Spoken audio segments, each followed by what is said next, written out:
पहला प्रश्न है आपके सामने क्राइसिस के बारे में, संकट के बारे में। देखिए, संकट जो होता है वह एक प्रकार का स्थिति होता है जब व्यक्ति अपने आप को जो है असहज महसूस करता है, ठीक है ना, तो वह जो है संकट की स्थिति उत्पन्न होती है। संकट इसका तात्पर्य उन परिस्थिति से है। देखिए, संकट एक अवस्था होता है, ठीक है।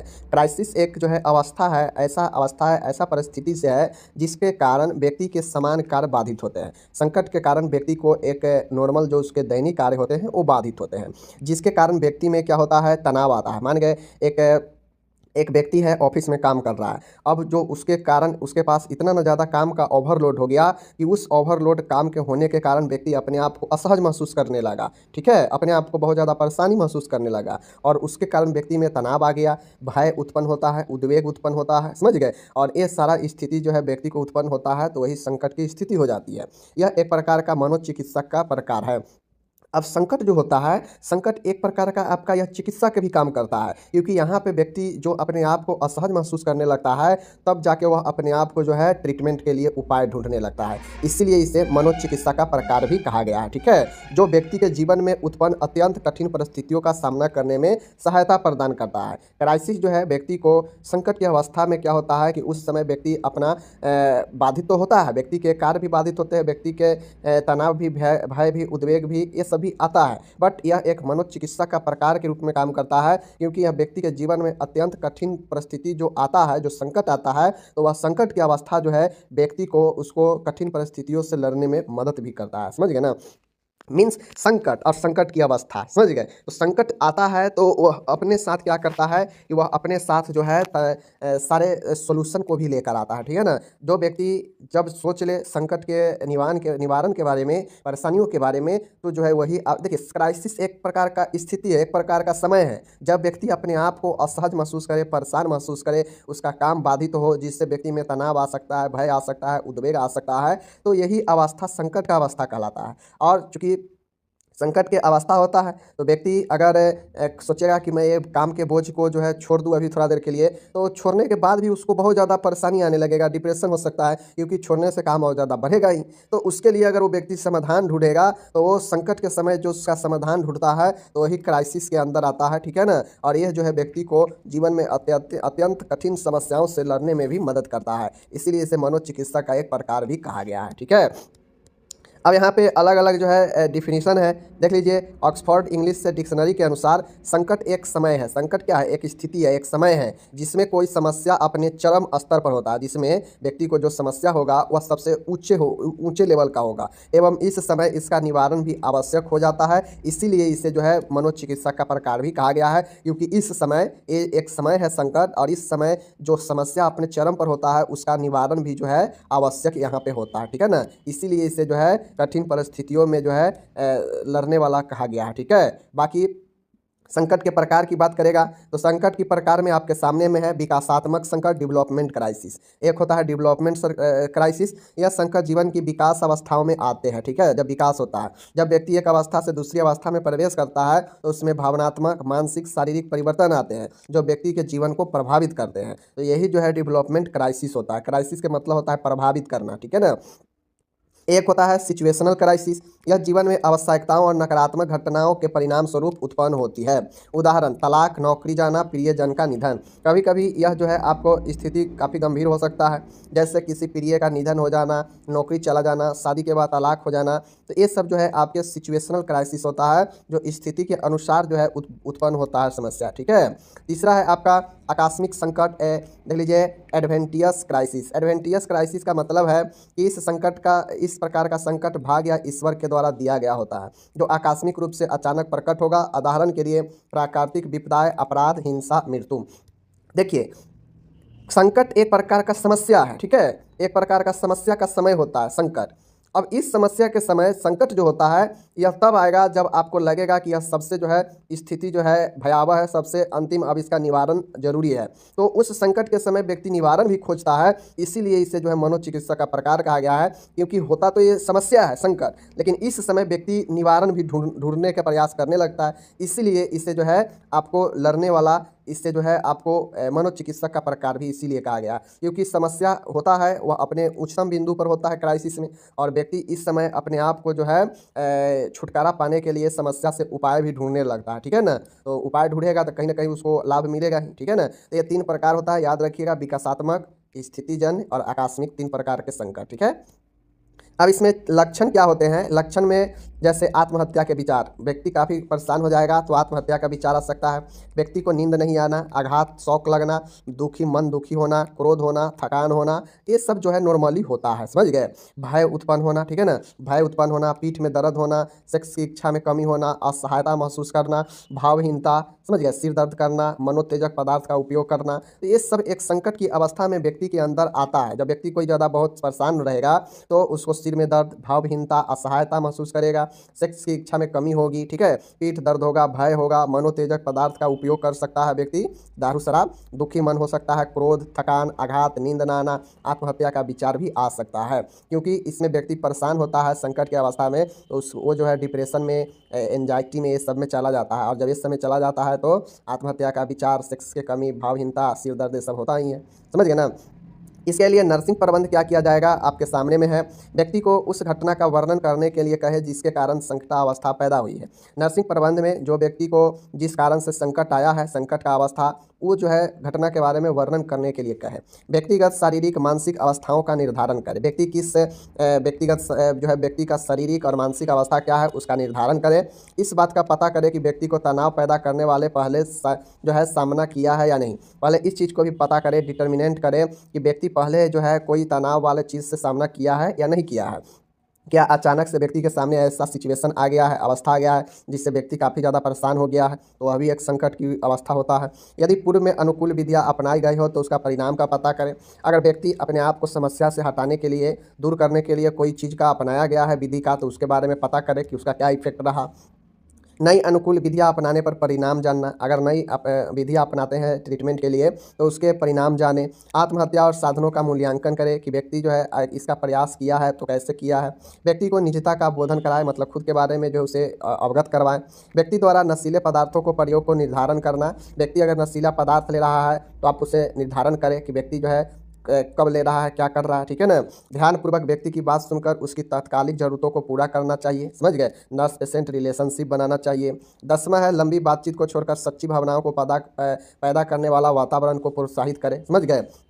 आक्रामक और विनाशकारी व्यवहार पर कड़ा प्रतिबंध लगाए एवं स्वीकार बातों से स्वीकार करें, ठीक है ना, शुरुआत करें। व्यक्ति अगर आक्रामक और विनाशकारी व्यवहार बनाता है तो उसको प्रतिबंध लगाए। समस्याओं को सुलझाने में व्यक्ति की सहायता करें। व्यक्ति की समस्या नहीं सुलझने के कारण उसको संकट आ सकता है तो उसको जो है सुलझाने में सहायता करें। ऐसे परिवर्तन के वैकल्पिक विधियाँ खोजें जो वास्तव में संभव हो। व्यक्ति का जो समस्या जो उसके सामने बहुत ज़्यादा उलझन आ गया है उसको एक वैकल्पिक विधियाँ खोजें वास्तव में वह संभव हो, ठीक है। प्रत्येक विकल्प के परिणाम का मूल्यांकन करें कि जो भी व्यक्ति अपना रहा है उसको क्या रिजल्ट मिल रहा है। व्यक्ति की वैकल्पिक अनुकूल प्रक्रिया के चुनाव में सहायता करें। व्यक्ति को क्या चुनेगा, बहुत सारे ऑप्शन है, ठीक है, वैकल्पिक ऑप्शन है, उसमें से क्या चुनेगा कि व्यक्ति के लिए अच्छा रहेगा तो उसको चुनने में सहायता करें। तो यही कुछ नर्स के द्वारा किया जाता है। विशेष इसमें कुछ ट्रीटमेंट होता नहीं है क्योंकि यह जो है संकट कोई भी कारण से उत्पन्न हो सकता है, ठीक है ना। चाहे आपका कोई ना कोई रीजन होता है, ठीक है ना। संकट उत्पन्न होने का कोई ना कोई जरूर रीजन होगा। चाहे आपके प्रियजन में किसी का मृत्यु हो गया हो, चाहे तलाक हो गया हो, ठीक है, कुछ भी रीजन जरूर होगा आपके संकट उत्पन्न होने का।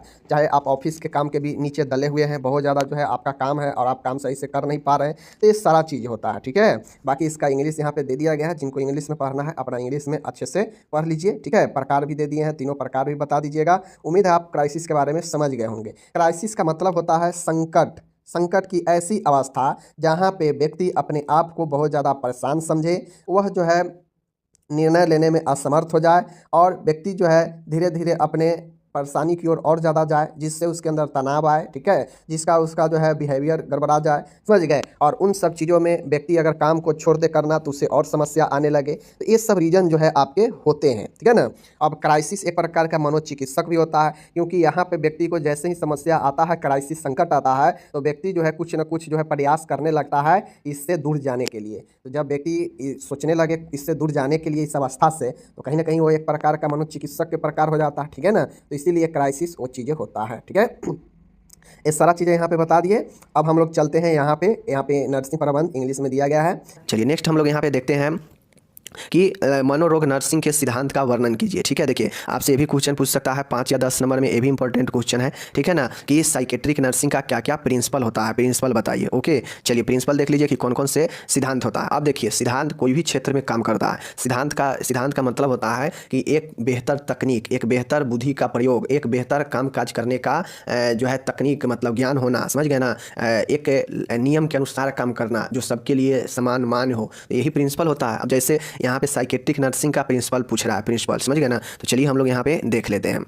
देखिए यहाँ पे स्पष्ट है, प्रत्येक व्यक्ति मूल योग्यता, क्षमता एवं सामर्थ्य आदि गुण होते हैं। ठीक है ना, इन्हीं गुणों का उपयोग करके व्यक्ति जो है अपने सिद्धांत का क्या करता है, लागू करता है। जैसे किसी में जैसा योग्यता होगा, उसके जैसा योग्यता है, उस योग्यता के अनुसार, अपने एबिलिटी क्षमता के अनुसार और अपने कैपेबिलिटी मतलब सामर्थ्य के अनुसार जो है व्यक्ति अपने प्रिंसिपल सब पर लागू होता है। ठीक है ना, उसके अंदर जैसा योग्यता, जैसा क्षमता और जैसा सामर्थ्य होगा, वह अपने गुणों का इस्तेमाल, इन्हीं गुणों का इस्तेमाल करके वह जो है उस सिद्धांत को लागू करता है और प्रभावित करता है। ठीक है, तो देख लीजिए यहाँ पे, देख लीजिए, अतः यह सिद्धांत रोगी की सुरक्षा, सुविधा व विकास के लिए भावनात्मक वातावरण तैयार करने में सहायता करते हैं। वह इसके साथ ही इन सिद्धांतों के प्रयोग द्वारा नर्स ऊर्जा व समय की बचत होती है। ठीक है, देखिए यहाँ पे कोई भी सिद्धांत क्यों लागू किया जाता है, क्योंकि काम को आसानी से किया जाए, काम को जो है अच्छे से किया जाए और अच्छे से डेवलपमेंट हो, उसको जो है बढ़िया से किया जाए। तो इसी प्रकार से नर्स भी अपने सिद्धांत का उपयोग करके, जो साइकेट्रिक नर्सिंग मतलब मेंटल हेल्थ में जो नर्स काम करती है, तो कुछ सिद्धांतों का जो है उपयोग करती है, इस्तेमाल करती है। वो इसलिए ताकि जो रोगी है, मेंटल रोगी, उसको जो है सुरक्षा, सुविधा और विकास दिया जाए, उसके भावनात्मक ऐसा इमोशनली इन्वायरमेंट तैयार किया जाए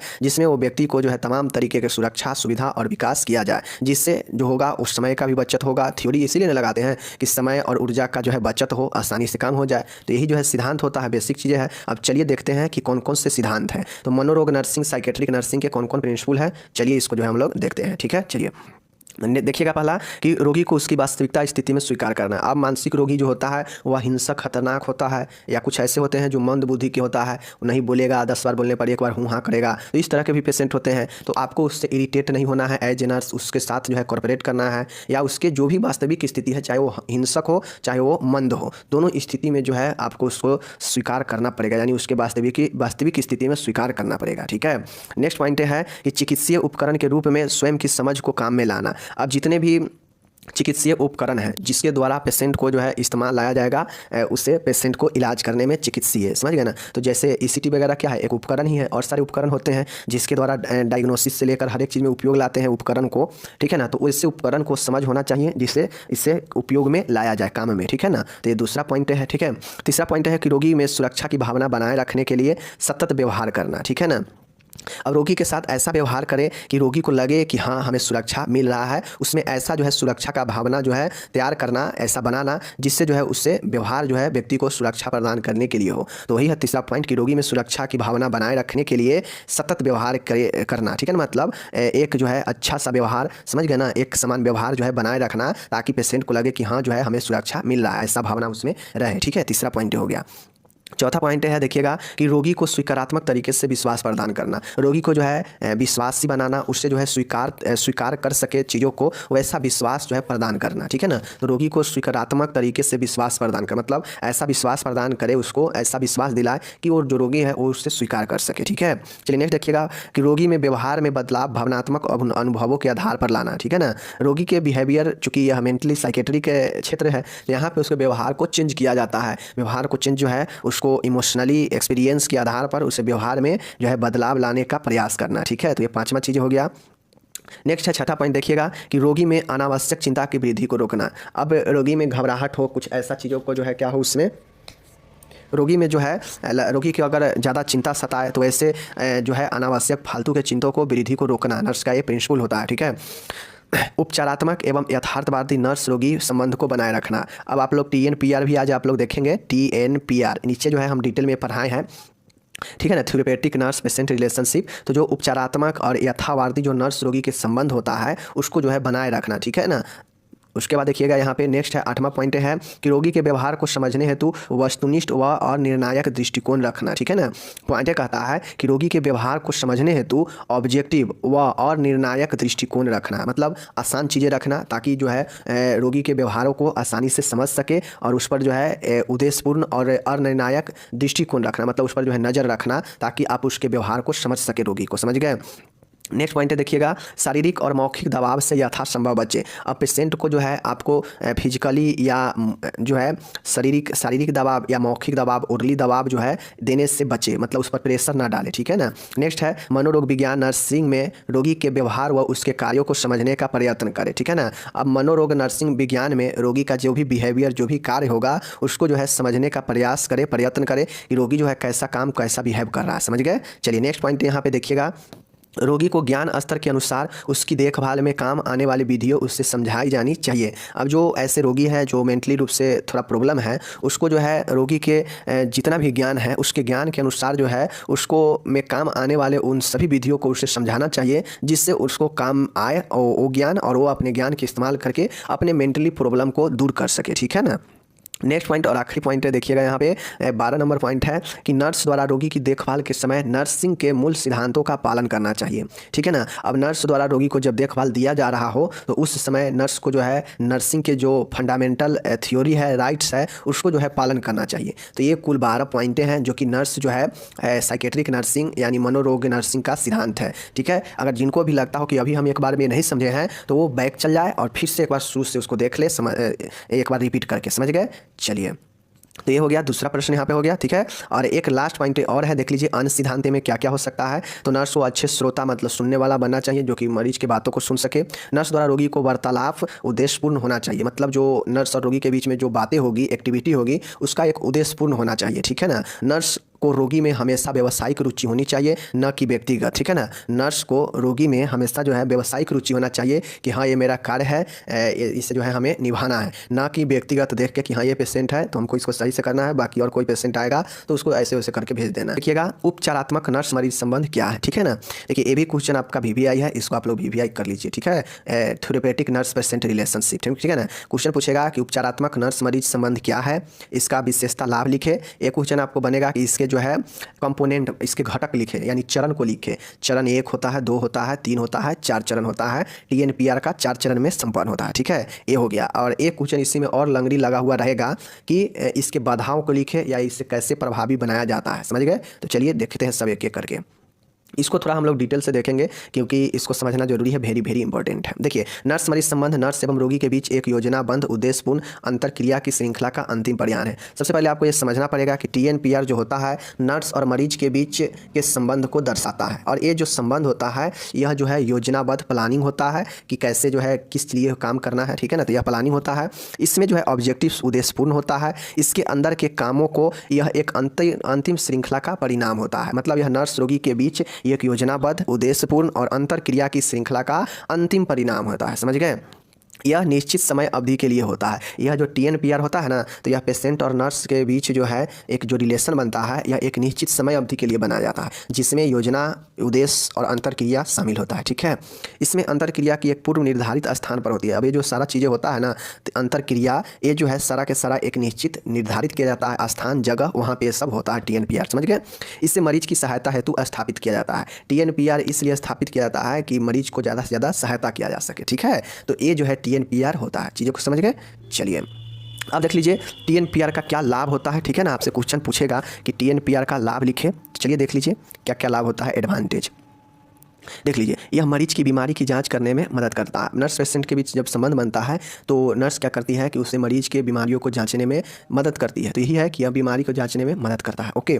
यह मरीज में संप्रेषण में सहायता करता है, मतलब संप्रेषण मतलब कम्युनिकेशन, बातचीत करने में मरीज को सहायता करता है इसके द्वारा, ठीक है ना, TNPR के द्वारा, ओके। चलिए नेक्स्ट देखिएगा कि यह मरीज की विषम परिस्थितियों में सामंजस्य स्थापित करने की क्षमता में वृद्धि करता है, ठीक है। यह मरीज के सामाजिकरण में मददगार है। यह मरीज की समस्या को हल करने में भी मदद करता है, ठीक है। उसके बाद देखिएगा यहाँ पे देखिएगा कि यह मरीज को नए प्रकार के व्यवहार एवं प्रतिमान को अपनाने में भी सहायता प्रदान करती है। यह मरीज को उसकी समस्याओं के लिए वैकल्पिक उपाय खोजने में मदद करता है। मतलब समझिए, अगर कोई एक मेंटली प्रॉब्लम है तो उसको नर्स जो है क्या क्या जो है सहायता कर सकती है। तो वही जो है TNPR में जो संबंध होगा वह नर्स ही मरीज को सहायता करेगा, चूँकि यह स्थापित ही इसलिए किया जाता है, मरीजों के लिए किया जाता है। तो मरीज को नर्स क्या क्या करेगी, चूँकि यह मेंटल का है, मेंटली इल पेशेंट का बात हो रहा है, यहाँ पे मानसिक रोगियों का बात होगा, तो मानसिक रोगियों के बीच में क्या क्या जो है नर्स करेगी उसी चीज़ को तो यहाँ पे लिखना है, ठीक है ना। तो मैं बार बार कहता हूँ, जिस भी जगह पर आपको जो है कन्फ्यूजन हो, एक बार बैक में जाए और उसको जो है रिपीट कर ले, ठीक है। चलिए अब नेक्स्ट हम लोग यहाँ पे देखते हैं कि वो तो हो गया लाभ कि क्या क्या लाभ मिलेगा टीएनपीआर से। अब यहाँ पे टीएनपीआर का विशेषता देखिए कि क्या क्या विशेषता होगा, ठीक है, देख लीजिए। इन संबंधों की स्थापना रोगी की प्रभावी देखभाल हेतु की जाती है। इसका विशेषता यह है कि टीएनपीआर इसीलिए किया जाता है ताकि एक इफेक्टिव केयर जो है प्रदान किया जा सके, ठीक है ना, प्रभावशील। उसके बाद देखिएगा यहाँ पे यह प्रक्रिया योजनाबद्ध व उद्देश्यपूर्ण होता है, जो कि ऊपर भी देखें, ये इसका विशेषता है। इन संबंधों की स्थापना केवल चिकित्सीय काल के लिए होता है। इसका जो स्थापना होता है ना, यह केवल और केवल डॉक्टरेट मतलब क्लिनिकल फीचर जो होता है चिकित्सीय काल के लिए होता है, जब देख रेख चलता है उसी समय के लिए, समझ गए। तो ये इसका विशेषता हो गया, विशेषता में कुछ ज़्यादा नहीं है, समझ गए। चलिए अब आपसे इसका क्वेश्चन पूछेगा कि इसका फेज या स्टेप बताइए, चरण बताइए किसका, या अवस्था बताइए थेरेपेटिक नर्स पेशेंट रिलेशनशिप टीएनपीआर का। ओके, चलिए देख लीजिए यहाँ पे कौन कौन जो है। देखिए तो कुल हम आपको पहले ही बता दिए कि यह कुल जो है निम्नलिखित जो है 4 अवस्थाओं में पूर्ण होता है। पहला जो है pre interaction phase. Pre interaction phase में क्या होता है, देख लीजिए, यह अवस्था नर्स और रोगी के मध्य वास्तविक संपर्क से पहले ही शुरू हो जाती है, जिसमें नर्स स्वयं को रोगी के देखभाल, अपने भय को कम करने व अपनी कमियों को दूर करने में काम लेती है। इसमें नर्स निम्न कार्य करती है। देखिए प्री इंटरेक्शन फेज का मतलब होता है पूर्व अंतःक्रिया चरण। मतलब चूँकि ये सारा जो खेला है टीएनपीआर का, यह इसके अंदर जो है अंतःक्रिया जो होता है उसी का एक खेला है, समझ गए ना। अब इसमें जो है अंतःक्रिया के अंतर्गत 4 चरण होता है। प्री इंटरेक्शन होता है, समझ गए। प्री इंटरेक्शन में नर्स जो है खुद को तैयार करती है कि कैसे हम पेशेंट के साथ जो है बिहेव करेंगे, बर्ताव करेंगे, कैसे पेशेंट का सामना करेंगे, उसको जो है कैसे देखभाल करेंगे, और खुद को आत्मविश्वासी और खुद को पर्सनालिटी डेवलप करती है, आत्मविश्वास जगाती है ताकि पेशेंट से सामना कर सके। और ये जो सारा चीज़ें होता है यह पेशेंट के संपर्क से, पेशेंट के मिलने से जो है क्या होता है, पहले ही होता है, शुरू हो जाता है। नर्स अपने आप को तैयार करती है। तो ये पूर्व अंतःक्रिया चरण होता है, ठीक है, जिसमें देख लीजिए कौन कौन सी चीज़ों का ध्यान रखा जाता है नर्स के द्वारा। नर्स जो है स्वयं का परीक्षण करती है, वह मूल्यांकन करती है कि हाँ हम पेशेंट के लिए तैयारी है, या पेशेंट को कैसे निरीक्षण करेंगे, कैसे मूल्यांकन करेंगे, ठीक है। स्वयं के बारे में समझना, नर्स जो है खुद को समझती है कि हम क्या है नहीं है, स्वयं को भय भगाती है, अंधविश्वास और दुर्भावनाओं को हटाती है। नर्स यहाँ पे जो है पेशेंट से मिलने से पहले खुद को भय से मुक्त, अंधविश्वास से दूर और दुर्घटनाओं को हटाती है, समझ गए। चलिए नेक्स्ट देखिएगा, ये सब प्री इंटरेक्शन फेज में जहाँ पे नर्स खुद को तैयार करती है, स्वयं में आत्मविश्वास सेल्फ कॉन्फिडेंस को बढ़ाती है, पूर्वाग्रह को छोड़ना प्रीजुडिस रिमूव मतलब अनुमान पूर्वानुमान को हटाती है, मरीजों से संबंधित जानकारी एकत्रित करती है, ठीक है ना। उसके बाद है कि कैसा मरीज है नहीं है, समझ गए। अपने स्वास्थ्य दल के अन्य सदस्यों की सलाह लेना, अब उसके आसपास जो भी स्वास्थ्य दल है उससे सलाह लेती है। अंतःक्रिया चरण के लिए अपने लक्ष्य को निर्धारित करती है। अंतःक्रिया चरण में जो जो चरण है जो आप देखेंगे, आप देख रहे हैं, इसमें लक्ष्य को निर्धारित करती है नर्स कि हमको क्या करना है। अपनी संप्रेषण कलाओं में सुधार करती है। नर्स जो है तैयारी करने के लिए अपने कम्युनिकेशन को भी सुधार लाती है। अगर उसको कठोर वाणी है और बहुत ज़्यादा बोलती है तो उस पर जो है सुधार लाती है, ठीक है। स्वयं को मानसिक रोगियों की देखभाल हेतु तैयार करना, ठीक है ना। नर्स जो है क्या करती है, स्वयं को मरीज को हैंडल करने के लिए, देखभाल करने के लिए स्वयं को तैयार करती है, ठीक है। ये आपका हो गया प्री इंटरेक्शन फेज, पूर्व अंतः चरण क्रिया, ठीक है। अब यहाँ पे है ओरिएंटेशन फेज। और अब क्या होता है, अब खुद को नर्स अपने आप को तैयारी, आत्मविश्वासी, मरीज को देखने लायक, सेल्फ कॉन्फिडेंस ये सब बना चुकी है, अपने अंदर आत्ममूल्यांकन कर चुकी है, ठीक है ना। ये सारा चीज़ें प्री इंटरेक्शन फेज में हो चुका है। तो अब आता है ओरिएंटेशन फेज, परिचय चरण, ठीक है, देख लीजिए। इस चरण में नर्स और रोगी के मध्य परिचय करवाया जाता है तथा नर्स रोगी से संबंध स्थापित करने के लिए मंच तैयार करती है, ठीक है ना। देखिए इस चरण में नर्स जो होती है रोगी के मध्य परिचय करवाया जाता है, ठीक है, तथा नर्स रोगी से संबंध स्थापित करने के लिए मंच तैयार करती है। नर्स को शुरुआती अवस्था में निम्न बातों को ध्यान रखना चाहिए, ठीक है। देखिए जब ओरिएंटेशन फेज दूसरा स्टेप है तो यहाँ पे नर्स और पेशेंट के बीच परिचय ओरिएंटेट कराया जाता है, ताकि इसमें जो है नर्स और रोगी के बीच में जो है संबंध स्थापित करने का मंच तैयार करती है नर्स, समझ गए। और नर्स जो है शुरुआती अवस्थाओं में इसमें निम्न बातों को ध्यान में रखती है, ठीक है ना। देखिए प्री इंटरेक्शन में खुद को इम्प्रूव, खुद को तैयार करने के लिए जो है काम की। अब दूसरा स्टेप होता है, इसमें परिचय होता है, जहाँ पे पेशेंट और नर्स मिलती है और नर्स जो है पेशेंट का परिचय करती है, ठीक है। देख लीजिए कुछ पॉइंटें हैं। नर्स रोगी के मध्य विश्वासपूर्ण संबंधों की स्थापना करना, नर्स रोगी के जो है मध्य विश्वासपूर्ण स्थापना स्थापित करने के लिए काम करती है। रोगी के प्रति आदर व देखभाल का दृष्टिकोण प्रदर्शित करना, कि जो रोगी है उसको रिस्पेक्ट देना, उससे जो है मानना, ऐसे जो है दृष्टिकोण प्रदर्शित करती है। रोगी पर शुरुआती में विशेष शीर्षक वार्तालाप हेतु दबाव नहीं डालना चाहिए। अब नर्स को चाहिए कि स्टार्टिंग में ही जो है वह पेशेंट पर दबाव न डाले किसी भी बात को लेकर, ठीक है। चलिए नहीं देखिएगा, नर्स द्वारा यह पता लगाना चाहिए कि रोगी की सहायता की आवश्यकता क्यों हुई। रोगी की जानकारी द्वारा समस्याओं का पता लगाकर उससे अपने लक्ष्य निर्धारित करना चाहिए। और दूसरा भी फेज में कि नर्स को जो है ऐसा क्यों आवश्यकता पड़ गया है कि वो ऐसे इस हॉस्पिटल में आया है, ठीक है ना, इसका पता लगाना और उसकी समस्याओं को पता लगाकर उसको जो है लक्ष्य निर्धारित करना, ठीक है ना। उसके बाद देखिए, उसके बाद जो है देखिएगा यहाँ पे इस चरण में अभिप्रेरण, संप्रेषण व विश्वास का वातावरण तैयार करना, ठीक है ना। अब यहाँ पे जो है मोटिवेशन का, कम्युनिकेशन का और विश्वास का वातावरण तैयार करना, ताकि नर्स और पेशेंट के बीच इन सारे चीज़ें को बना रहे, ठीक है ना। तो ये हो गया ओरिएंटेशन फेज, जो कि नर्स और पेशेंट के बीच होगा और नर्स क्या क्या करेगी पेशेंट के लिए, ठीक है, शुरुआती अवस्था में। ओके, चलिए अब नेक्स्ट आता है आपका तीसरा है कार्य अथवा चिकित्सीय चरण। देख लीजिए चिकित्सीय चरण, अब यहाँ पे जो है नर्स अब अपना कार्य स्टार्ट करेगी और चिकित्सीय चरण भी है, यहाँ पे उससे जो है पेशेंट को चिकित्सा भी चलेगा, ठीक है ना। तो इस चरण में चिकित्सीय संबंधी कार्य पूर्ण किए जाते हैं। इस चरण में उद्देश्य को पूरा करने के लिए सक्रियता से काम करते हैं। इस चरण में निम्नलिखित कार्यों को पूर्ण किया जाता है। देखिए अब यहाँ पे जो नर्स पेशेंट रिलेशनशिप है, तो तीसरा चरण में ये होता है कि जो भी थेरेपेटिक, जो भी थेरेपी देना हो, चिकित्सीय सेवा प्रदान करना हो, वो पेशेंट का यहाँ पे शुरू हो जाता है, ठीक है ना। और इस चरण में जो है सक्रियता से जो है इस पर काम किया जाता है, ताकि जो उद्देश्य बनाए हैं, जो लक्ष्य रखे हैं, उस पर काम किया जा सके, ठीक है ना। क्योंकि TNPR एक निर्देश उद्देश्यपूर्ण होता है, समझ गए। तो ये चीज़ें हैं। अब इसमें देखिए क्या क्या चीज़ें होता है, क्या क्या काम में आता है इसमें। समस्याओं को हल करना, अब चूंकि यह मेंटली प्रॉब्लम है, समझ गए, मानसिक रूप से व्यक्त है, तो उसको कोई ना कोई समस्या होगा, तो समस्याओं को हल करना, विश्वास और संपर्क को कायम रखना, ठीक है ना। रोगी की अंतर्दृष्टि मतलब खुद में देखने और वास्तविकता के ज्ञान को प्रोत्साहन करना, ठीक है, ताकि वह खुद को समझ पाए और वास्तविक चिन्ह को जान पाए, समझ गए। ये सब थेरेपेटी के अंतर्गत होता है, समझ गए। चलिए नेक्स्ट देखिएगा, उद्देश्यों को प्राप्त करने के लिए किए गए काम का निरंतर मूल्यांकन करना। अब जो हम काम कर रहे हैं उसका मूल्यांकन नहीं करेंगे, कैसे पता चलेगा कि जो काम हम कर रहे हैं वो इफेक्टिव हो रहा है, ठीक है ना। तो इसके लिए जो है उद्देश्य की प्राप्ति के लिए निरंतर मूल्यांकन करते रहना। रोगी को निर्भरता तथा निर्णय करने की योग्यता के लिए प्रोत्साहित करना, मतलब रोगी को जो है सेल्फ डिपेंडेंट और निर्णय लेने का योग्यता जो है उससे बनाने के लिए प्रोत्साहित करना, ठीक है। चलिए चौथा यहाँ पे देखिएगा आप लोग, टर्मिनेशन फेज है चौथा जो है। अब तीसरा में चूंकि जो पेशेंट के लिए थेरेपेटिक दिया जाएगा, थेरेपेटिक क्या क्या चीज़ के नर्स के द्वारा किया जाएगा, तो वो सारी चीज़ों को लिख देंगे जो कि ऊपर बता दिए हैं, ठीक है। मैं फिर से बोल रहा हूँ कि जहाँ भी अगर आपको कन्फ्यूज लगे, ना याद हो, बैक कीजिए और एक बार दो बार देखिए ताकि समझ में आए। समापन चरण है, टर्मिनेशन फेज है, और किसी भी चीज़ का समापन भी होता है, ठीक है ना। तो यह अंतःक्रिया का जो है समापन पीरियड है। तो देख लीजिए यह TNPR का अंतिम चरण है, इसमें निम्नलिखित बातें शामिल है। देख लीजिए यह अंतिम चरण में क्या क्या बातें शामिल है, ठीक है। देख लीजिए संबंधों के समाप्त होने के विषय में भावनाएं जानना, ठीक है ना। अब संबंध जो है समाप्त हो रहा है, तो इसके जो है जो रोगी होगा उसके भावनाएं, उसके इमोशंस को जानना, ठीक है ना। समय समाप्त होने वक्त रोगी को व नर्स के दोनों के बीच परस्पर बातचीत के दौरान हुए अनुभवों को बांटना। अब पेशेंट आपकी बातों को, नर्स है आपकी बातों को समझा है, जाना है, तो आप उसके एक्सपीरियंस को जाने कि वह कैसा फील कर रहा है, क्या क्या चीज़ें को जाना है, क्या क्या बदलाव आया, ठीक है। लक्ष्यों के प्राप्ति के विकास का मूल्यांकन करना, ठीक है ना। अब लक्ष्य के जो हमें प्राप्ति करना था, चूंकि यह समापन पीरियड है, तो जो लक्ष्य था वो लक्ष्य जो है हुआ है या उसमें कुछ डेवलपमेंट हुआ है या नहीं हुआ है, उसका जो है मूल्यांकन करना, ठीक है। तो ये टर्मिनेशन फेज है।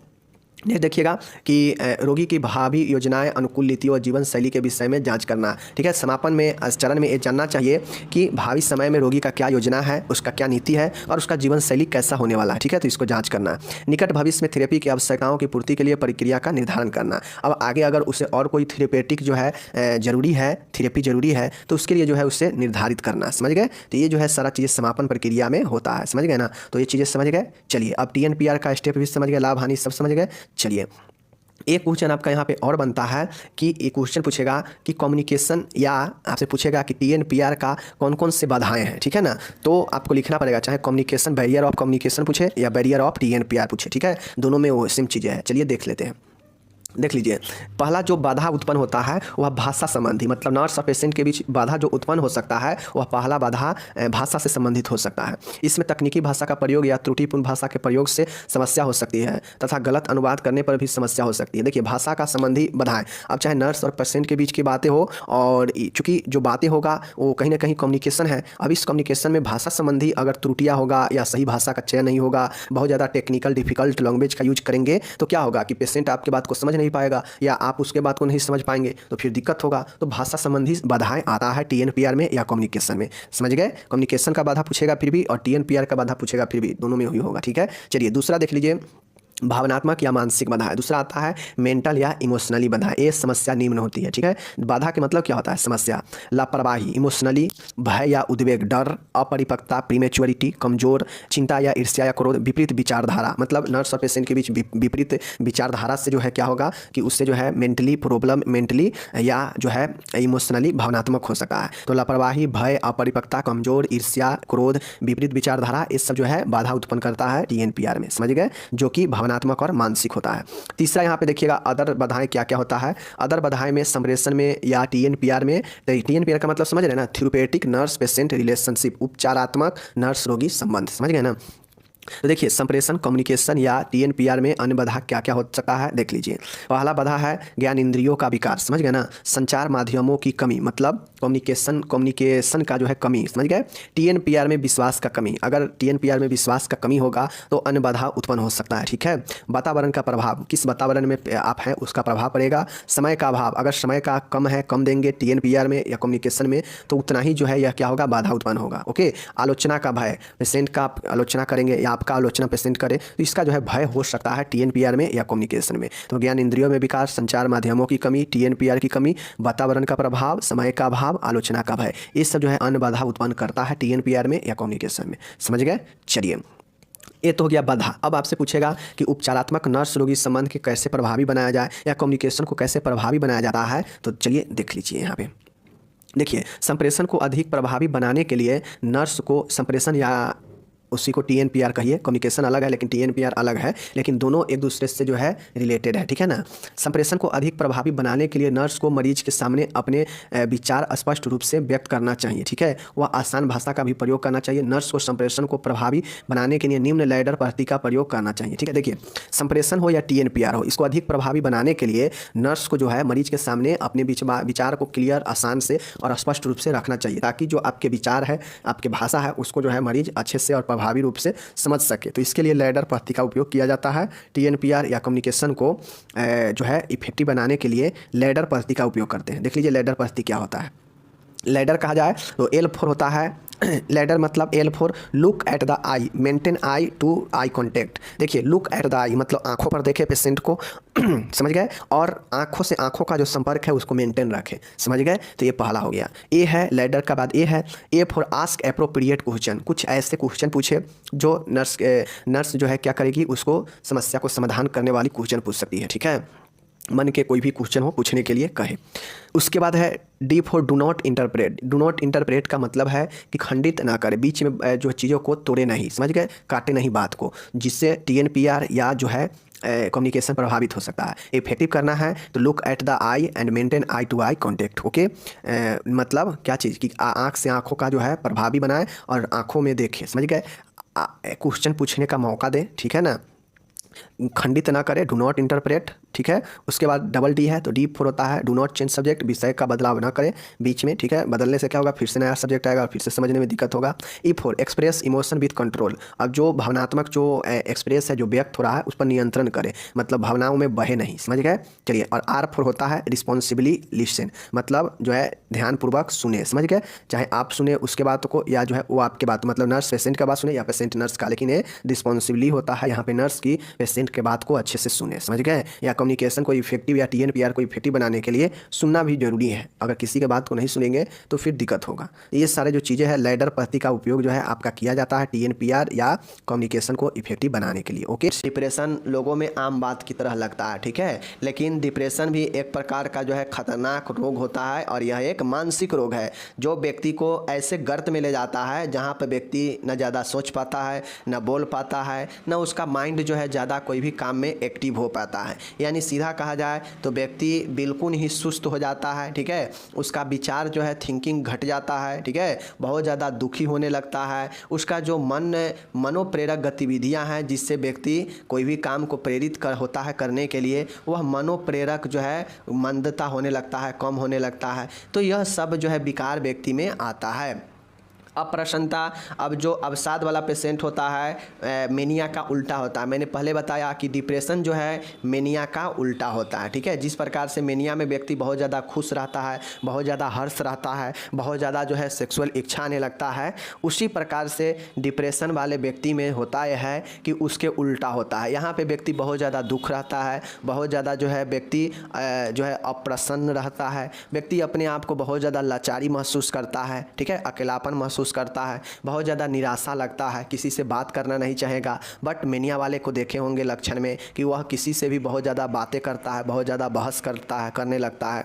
तो मेनिया के उल्टा डिप्रेशन होता है। मैं आपको अभी बता देता हूँ कि जिस भी पेशेंट में मेनिया और डिप्रेशन दोनों के लक्षण पाया जाए तो वह पेशेंट जो है क्या होता है, बाइपोलर डिसऑर्डर का पेशेंट होता है। बाइपोलर डिसऑर्डर के मतलब होता है दो ध्रुवीय विकार, मतलब उसमें दो तरह के लक्षण एक ही व्यक्ति में पाए जाते हैं, यानी मेनिया का भी लक्षण, डिप्रेशन का भी लक्षण, तो वह बाइपोलर डिसऑर्डर हो जाता है। ठीक है, चलिए अब डिप्रेशन जो होता है थोड़ा अच्छे से जान लीजिए। अप्रसन्नता हो गया, दुखी हो गया, लाचारी हो गई, निराशा हो गई, ऐसे भावनाओं व्यक्ति में कुछ दिनों से लेकर कुछ महीनों तक बनी रहती है और व्यक्ति को असमान रूप से अपनी दिनचर्या जारी रखने में भी असमर्थ बना देती है। जाहिर सी बात है, जब आपके अंदर दुखी आने लगेगा, अप्रसन्नता मतलब आप नाखुश हो जाएंगे अपने जीवन से, लाचारी आपके अंदर आ जाएगा, आपको अंदर बहुत ज़्यादा निराशा आने लगेगा, आपका जो है थिंकिंग विचार जो है उसमें कमी आने लगेगा सोच में। ठीक है, मन दुखी दुखी सा रहेगा, मनोप्रेरक गतिविधियां कम हो जाएगा, तो जाहिर सी बातें हैं कि वह आपके दिनचर्या को असमर्थ बना देगा, प्रभावित करेगा। तब यह एक डिप्रेशन नामक मानसिक रोग का संकेत हो जाएगा। ठीक है, और यही हमारा डिप्रेशन होता है। ओके, अब इसके कारण क्या होते हैं, तो माय डियर एक बात समझिएगा कि इसके कारण बहुत सारे डिप्रेशन होने का, कोई व्यक्ति के अपने लाइफ में डिप्रेशन में चले जाने का बहुतों कारण हो सकते हैं। पहला कारण है उसमें से जेनेटिक फैक्टर। जेनेटिक फैक्टर का मतलब होता है कुछ कारण अनुवांशिक कारण भी होते हैं। ठीक है, जैसे अगर फर्स्ट डिग्री, अगर मान गए परिवार में आपको कोई डिप्रेशन से ग्रसित व्यक्ति है तो, और उसका आपका डायरेक्ट रिलेशन है, जैसे आपका माँ, आपके माँ हो गए, आपके पिता हो गए, ठीक है, आपके जो है दादाजी हो गए, तो अगर डायरेक्ट आपके से संबंध है सामने वाले का फर्स्ट डिग्री रिलेटिव, तो आपको जो है 15% उम्मीद हो सकता है कि आपके अंदर जो है डिप्रेशन आगे कभी भी हो सकता है। फर्स्ट डिग्री हो गया।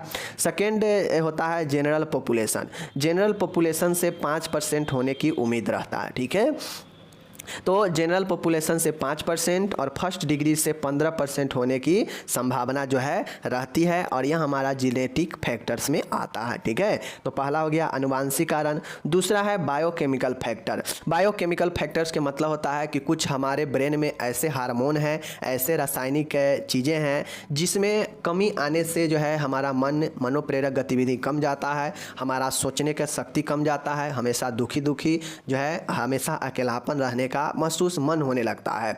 तो यह कब होता है, तो दूसरा कारण है जैव रसायन कारण, बायोकेमिकल फैक्टर। बायोकेमिकल फैक्टर का मतलब वही है कि नॉन एपिनेफ्राइन, ठीक है, नॉन एपिनेफ्रिन, सीरोटेन एंड डोपामाइन का स्तर कम हो जाना, यह सब जो है हमारे बॉडी में होने वाला एक रासायनिक जो है केमिकल मूवमेंट है, जिसमें कमी होने से जो है हमारा हो जाता है डिप्रेशन हो सकता है। तो नॉन एपिनेफ्रिन, सेरोटीन या डोपामाइन, इसके स्तर कमी होने से जो है यह जो है आपके डिप्रेशन हो सकते हैं। तो यह आपका बायोकेमिकल फैक्टर्स हो गए। ओके, नेक्स्ट है, तीसरा है आपका मनोवैज्ञानिक कारण, साइकोलॉजिकल फैक्टर। साइकोलॉजिकल फैक्टर का अर्थ होता है कि कुछ ऐसे मनोवैज्ञानिक प्रॉब्लम होगा जिससे व्यक्ति के अंदर जो है डिप्रेशन आने लगेगा। जैसे घृणा की भावना, अगर किसी व्यक्ति में बहुत ज़्यादा जो है घृणा की भावना रहता है, बहुत ज़्यादा कुंठा है, ठीक है, सीमित बुद्धिमत्ता, उसका लिमिट जो है अपने बुद्धि का प्रयोग कर रहा है, हमेशा निराशवादी, निराश रहना, धनात्मक सोच की कमी, मतलब पॉजिटिव चीज़ों का सोचना कम, निगेटिव चीज़ों का सोचना ज़्यादा, तो यह सब साइकोलॉजिकल, मानसिक, अगर ज़्यादा आपके अंदर ये सब चीज़ें आता है तो यह डिप्रेशन का साइकोलॉजिकल फैक्टर हो सकता है। घृणा की भावना, कुंठा, सीमित बुद्धि, निराशवादी और धनात्मक सोच की कमी, यह सब मनोवैज्ञानिक कारण होते हैं। ओके, चौथा है माय डियर सामाजिक सांस्कृतिक कारण, सोशल कल्चर फैक्टर। और समाज में होने वाले विभिन्न चीज़ों से अगर किसी को कोई डिप्रेशन का लक्षण आता है तो वह सामाजिक और सांस्कृतिक कारण हो सकते हैं। जैसे गरीबी एक सामाजिक कारण है, बेरोजगारी सामाजिक कारण है, अशिक्षा सामाजिक कारण है, कम शिक्षा भी कारण बन सकता है, सामाजिक स्थिति, आपका समाज में क्या स्थिति है, भिक्षावृत्ति, मदिरापान, वेश्यावृत्ति, यह सब समाज में होने वाले एक ऐसे घटना है जिससे व्यक्ति को झकझोर कर रख देता है और व्यक्ति जो है क्या होता है डिप्रेशन में चला जाता है।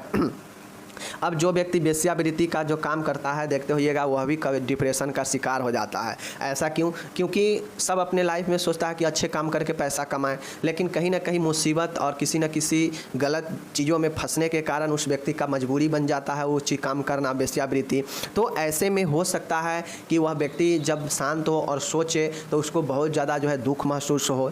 तो इस प्रकार से गरीबी हो गया, बेरोजगारी हो गया, अशिक्षा हो गया या कम शिक्षा भी हो गया, भिक्षावृत्ति, मदिरा पान, एल्कोहलिज्म, ये सब व्यक्ति के अंदर डिप्रेशन लाता है। ठीक है, डिप्रेशन देता है। क्यों? क्योंकि ये सब लेने का और होने का कोई ना कोई रीज़न होता है जिसके कारण व्यक्ति मदिरा पान लेता है या गरीबी, बेरोजगारी या अशिक्षा होता है, तो उसके फलस्वरूप व्यक्ति डिप्रेशन में चला जाता है सोच सोच के। ठीक है, तो यह हमारा सामाजिक कारण होता है। अब इसके अवसाद के क्या लक्षण होंगे तो आपको पता है, अब समझ गए होंगे कि सोच में कमी, थिंकिंग में कमी हो जाता है, अवसादी डिप्रेस मन हो जाता है व्यक्ति का, मनोप्रेरक मंदता आने लगता है, व्यक्ति दुख होने लगता है, अप्रसन्नता होने लगता है, अकेलापन रहना जो है ज़्यादा पसंद करता है। तो यह सब लक्षण होते हैं डिप्रेशन का। ठीक है, अब डिप्रेशन का उपचार क्या है तो चलिए ट्रीटमेंट बता देते हैं। तो ट्रीटमेंट में एंटी डिप्रेसेंट टेट्रासाइक्लिक दवाइयाँ दिया जाता है। ठीक है, जो भी ड्रग्स होते हैं वह एंटी डिप्रेसेंट टेट्रासाइक्लिक दवाइयाँ देते हैं। बहुत सारे एंटी डिप्रेसेंट दवाइयाँ आपको मिल जाएगा। ठीक है, उसका एग्जाम्पल लिख दीजिएगा। दूसरा है फिजिकल थेरेपी में, अगर पेशेंट बहुत ज़्यादा सीवियर अगर डिप्रेशन में चला जाए तो ECT देते हैं। ठीक है, ECT फिजिकल थेरेपी आप लोग को पता है। एंड तीसरा है, यहाँ भी साइकोथेरेपी दिया जाएगा, जैसे कॉग्निटिव थियोरी, ठीक है, ग्रुप थेरेपी, बिहेवियर थेरेपी, जितने भी थेरेपी, साइकोथेरेपी है, सब दिया जा सकता है। ओके, अब बाकी नर्सिंग मैनेजमेंट आपको खुद से लिखना है, वीडियो बड़ा हो जाएगा, देख लीजिए। शारीरिक जांच करें, जैविक लक्षणों वाइटल साइन का जांच करें, सुरक्षित वातावरण दे, अकेला ना छोड़े, पौष्टिक भोजन दे, मरीजों की सुरक्षा प्रदान करें, क्योंकि जब व्यक्ति दुख में होता है तो व्यक्ति अपने आप को असुरक्षित महसूस करने लगता है। अब साथ वाले व्यक्ति को जो है धनात्मक सोच पैदा करें, उसे पॉजिटिव चीज़ रहने के लिए बोले। ठीक है, IPR मेंटेन करें। उसके बाद मरीज में अगर आत्महत्या की सोच आता है तो उस पर विशेष ध्यान देना चाहिए, क्योंकि आप लोग देखते होइएगा कि जो पेशेंट डिप्रेशन में चला जाता है, सीवियर डिप्रेशन, गंभीर डिप्रेशन में, तो वह आत्महत्या का कोशिश करने लगता है। उसको किसी चीज़ के बारे में, जिस चीज़ के बारे में उसको दिमाग में बैठ गया हो, जिसके चलते उसको डिप्रेशन आया है, उस चीज़ को लेकर जो है वह आत्महत्या करने तक आ जाता है। मान गए कोई पेशेंट को, कोई व्यक्ति है वह बहुत पढ़ाई किया, बहुत मेहनत किया, लेकिन लास्ट में उसको क्या हुआ, असफलता लग गया हाथ, या बार बार असफलता लग रहा है। तो बार बार असफलता होने से जो है व्यक्ति का आत्मबल कमज़ोर हो जाता है। ठीक है, अब उसके सोचने में भी जो है तरह तरह के बातें आने लगेगा, व्यक्ति पॉजिटिव चीज़ों के तरफ से निगेटिव तरफ जाने लगेगा कि आखिर क्या कारण है कि इतना मेहनत, इतना समय देने के बाद भी बार बार हम असफलता हो रहे हैं, हमें भगवान साथ नहीं दे रहे हैं, तमाम तरीके के बात आने लगता है। और ज़्यादा निगेटिव चीज़ें सोचने से व्यक्ति जो है धीरे धीरे दुखी की तरफ जाता है, और वह उसके अंदर एक ऐसा समय आता है जब व्यक्ति न किसी से बोलना पसंद करता है, न किसी के साथ रहना पसंद करता है, हमेशा मन में कुछ न कुछ सोचते रहेगा गलत चीज़ें, हमेशा दुखी की भावना रहेगा, उसका मनोप्रेरक मंद हो जाएगा उसका, और व्यक्ति ऐसा सिचुएशन भी आता है कि वह जो है आत्महत्या करने का भी कोशिश करता है। तो यह सब आपका जो है कारण, लक्षण, नर्सिंग प्रबंध, उपचार मैंने सब बता दिया।